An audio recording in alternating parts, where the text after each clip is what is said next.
ایک ایسی خوفناک اور وحشی قوم جن کا خروج نسل انسانی کی تباہی ثابت ہوگی۔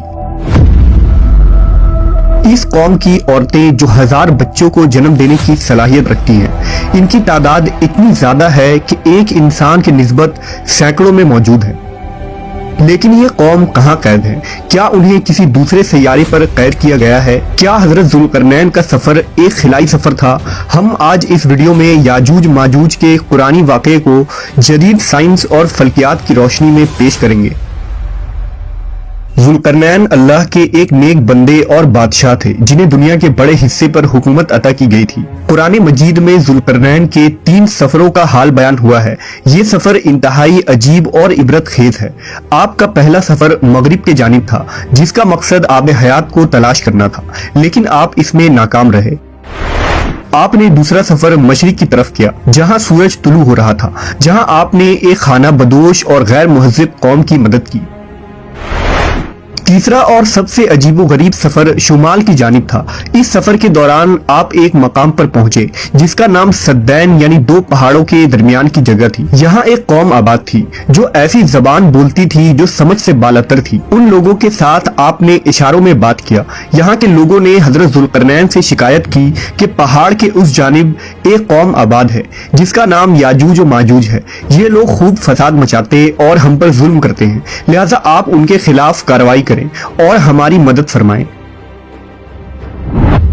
مورخین نے لکھا کہ یاجوج ماجوج حضرت نوح علیہ السلام کے تیسرے بیٹے یافس کی اولاد ہے۔ ان کی تعداد بہت زیادہ ہے۔ یہ لوگ سخت جنگجو اور وحشی لوگ ہیں۔ یہ جانوروں کی طرح زندگی گزارتے اور غاروں میں رہا کرتے ہیں اور بہار کے موسم میں نکل کر کھیتیاں اور سبزیاں کھا جاتے ہیں۔ یہ لوگ اس قدر جنگلی ہیں کہ آدمیوں، جنگلی جانوروں، سانپ، بچھو، گرگٹ اور ہر طرح کے حیوانات کو کھا جاتے ہیں۔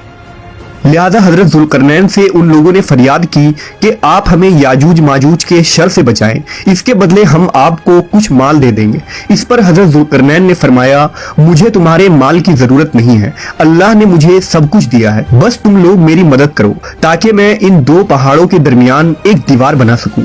لہذا آپ نے وہاں زمین کھدوائی اور پگھلے ہوئے تانبے جمع کر اس پر لوہے کے تختے بنا دیے، ان کے درمیان لکڑی اور کوئلہ بھروا کر خوب آگ بھڑکائی۔ اس طرح یہ دیوار پہاڑ کے بلندی تک اونچی کر دی گئی۔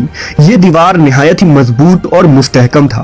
اب یاجوج ماجوج دیوار کے اس پار قید ہو چکے تھے اور ان کا انسانی آبادی کی طرف آنا تقریباً ناممکن تھا۔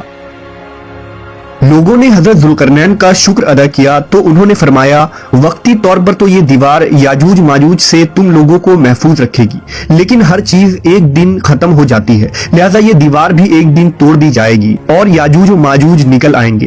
حدیث کے مطابق یاجوج و ماجوج روزانہ اس دیوار کو توڑتے ہیں اور دن بھر جب محنت کرتے کرتے اسے توڑنے کے قریب ہو جاتے ہیں تو ان کا سردار کہتا ہے کہ چلو باقی کو کل توڑیں گے۔ دوسرے دن جب وہ اسے توڑنے آتے ہیں تو اللہ کی قدرت سے یہ دیوار پھر سے مضبوط ہو جاتی ہے اور اپنی اصلی حالت میں لوٹ آتی ہے۔ لیکن جب اس دیوار کے ٹوٹنے کا وقت آ جائے گا تو ان میں سے ایک کہنے والا کہے گا، چلو اب اس دیوار کو انشاءاللہ کل توڑیں گے۔ ان لوگوں کے انشاءاللہ کہنے کی برکت سے دوسرے دن دیوار ٹوٹ جائے گی۔ یہ وقت قیامت کے قریب کا ہوگا۔ دیوار ٹوٹنے کے بعد یاجوج ماجوج نکل پڑیں گے اور زمین میں ہر طرف فتنہ و فساد مچائیں گے۔ چشموں اور تالابوں کا پانی پی جائیں گے، جانوروں اور درختوں کو کھا لیں گے اور زمین کے ہر بلندی اور وادیوں میں دوڑتے پھریں گے۔ یاجوج ماجوج کون ہیں اور وہ دیوار آج کہاں موجود ہے، اس کے متعلق ہر زمانے میں علماء و محققین کے الگ الگ رائے اور تعویلات موجود ہیں اور اس میں اختلاف کثیر ہے۔ پہلا نظریہ یہ ہے کہ تاتار اور منگول یاجوج و ماجوج تھے جو 11ویں صدی میں اسلامی ممالک پر حملہ آور ہوئے اور خوب تباہی مچائی۔ دوسری رائے یہ ہے کہ یورپی اور امریکی اقوام ہی یاجوج و ماجوج ہیں، کیونکہ عیسائی لٹریچر میں بھی انہیں گوگ اینڈ میگوگ کی نسل سے جوڑا گیا ہے جنہوں نے 18ویں صدی میں دنیا کے مختلف حصوں پر قبضہ کیا اور خوب لوٹ مار کی۔ تیسرا نظریہ یہ ہے کہ ترک قوم ہی یاجوج ماجوج کی اولاد ہیں جنہوں نے عہد وسطیٰ میں پورے وسط ایشیا پر اپنی حکومتیں قائم کی۔ لیکن اب سوال یہ اٹھتا ہے کہ وہ عظیم اور بلند دیوار کہاں ہے جو حضرت ذوالقرنین نے یاجوج ماجوج سے حفاظت کے لیے بنائی تھی۔ लिहाजा मुख्तलिफ ममालिक में पाए जाने वाले तारीखी दीवारों और दर्रों को याजूज माजूज के उस दीवार से जोड़ा जाता रहा है, जिनमें दीवार चीन, दीवार कफकाज, जर्मनी का दीवार बर्लिन और रूस का दर्रे दारियाल शामिल है। लेकिन ये तमाम दीवार इतने मजबूत नहीं है कि उन्हें तोड़ा ना जा सके, और ना ही ये लोहे और तांबे पिलाए दीवार है। लिहाजा ये तमाम तावीलात भी फासिद करार पाते हैं और ये दीवार जुल्करनैन के साख्त बनावट पर इतलाक नहीं की जा सकती। जदीद उलमा व मुहक्किकीन ने याजूज माजूज के मुतालिक एक साइंसी नजरिया पेश किया है जो काबिले गौर है। इस नजरिए के मुताबिक हजरत जुल्करनैन इंसान नहीं बल्कि एक फरिश्ते थे। जैसा कि रिवायतों में आता है कि एक दफा हजरत अली ने एक शख्स को ये कहते हुए सुना कि ओ जुल्करनैन, जिस पर आपने उसे गुस्से में फरमाया, पैगंबरों के नाम पर अपने नाम रखना तुम लोगों के लिए काफी नहीं, जो अब एक दूसरे को फरिश्तों के नामों से पुकार रहे हो। इस रिवायत से ये साफ होता है कि हजरत जुल्करनैन अलेक्जेंडर द ग्रेट या साइरस नहीं, जैसा कि कुछ लोग उसे इन दुनियावी बादशाहों से जोड़ते हैं, बल्कि वो एक फरिश्ते थे जो एक मखसूस काम के लिए मुकर्रर किए गए थे। सूरह कहफ की आयतों में लिखा है कि बेशक हमने उसे यानी जुल्करनैन को जमीन पर हुक्मरानी दी थी और हमने उसे हर चीज समझने के लिए एक रास्ता दिया, तो वो एक रास्ते पर रवाना हुआ। इन आयात में लफ्ज सबबा को मुहक्किकीन ने आसमान पर जाने का रास्ता करार दिया है, जिस रास्ते पर चलकर जुल्करनैन आसमानों पर गए थे। हजरत जुल्करनैन एक ऐसी मकाम पर पहुंचे थे जहां सूरज काले पानी में डूब रहा था, जबकि आज हम जानते हैं कि सूरज गुरूब नहीं होता बल्कि वो भी जमीन की तरह अपने मदार पर गर्दिश कर रहा है। ऐन मुमकिन है कि हजरत जुल्करनैन उस रास्ते पर चलते हुए ऐसी जगह पहुंच गए थे जहां सूरज गुरूब हो रहा था, जहां सूरज एक काले पानी में डूब रहा था। मुहक्किकीन ने उस काले पानी को ब्लैक होल करार दिया है, चूंकि 1400 साल कबल लोग ब्लैक होल से नावाकिफ थे, इसलिए इसके लिए काले पानी का लफ्ज इस्तेमाल हुआ। हजरत जुल्करनैन के तीसरे सफर के मुतालिक ये जिक्र हुआ है कि वो एक ऐसे मकाम पर पहुंचे थे जहां दो सद यानी रुकावट के बीच एक कौम आबाद थे। अब उन दो सद के माने कदीम मुवर्रिखीन ने पहाड़ लिखा है, लेकिन जदीद ताबीर में उसे पहाड़ नहीं बल्कि नेब्यूला करार दिया जाता है, क्योंकि फल्कियात में सद के माने किसी गैलेक्सी के गैस और गर्द गुब्बार का खत्ता होता है। यानी तीसरे सफर में हजरत जुल्करनैन एक नेब्यूला के दहाने पर पहुंच गए।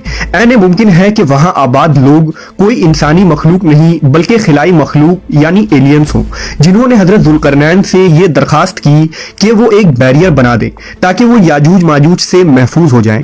जिसकी दलील ये है कि इस आयत में लफ्ज अर्द जिक्र हुआ है, जिसके माने सिर्फ जमीन नहीं बल्कि कायनात में मौजूद मुख्तलिफ सैयारे भी होते हैं। कुरान मजीद में मुख्तलिफ मकामात पर 7 आसमानों और जमीनों का जिक्र हुआ है, लिहाजा यहाँ अर्ज से मुराद हमारी जमीन नहीं बल्कि इस कायनात की दूसरी जमीन है जहाँ इंसान नहीं बल्कि खिलाई मखलूक आबाद है।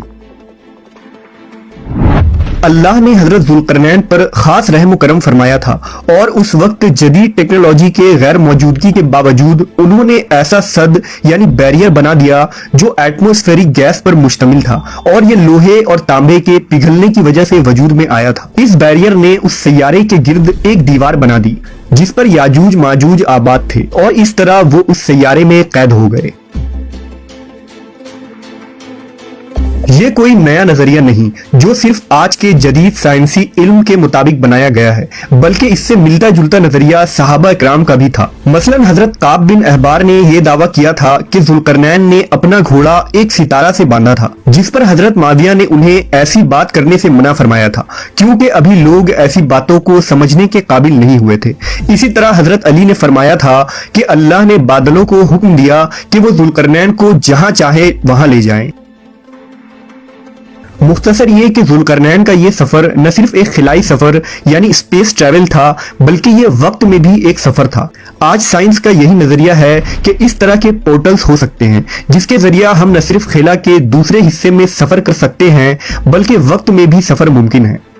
ये ऐन मुमकिन है कि याजूज माजूज एलियंस हो जो किसी और प्लैनेट्स या डायमेंशन में कैद हो, क्योंकि हमारी ये दुनिया जिसकी आबादी आज अरबों तक पहुंच चुकी है, ऐसे में याजूज माजूज की इतनी बड़ी तादाद जो झीलों में मौजूद पानी तक को खत्म कर देंगी, उनका इस दुनिया में मौजूद होना मुमकिन नहीं है। नेज ये कि आज दुनिया के हर इलाके बर्रे आजम और जजीरों की दरियाफ्त हो चुकी है।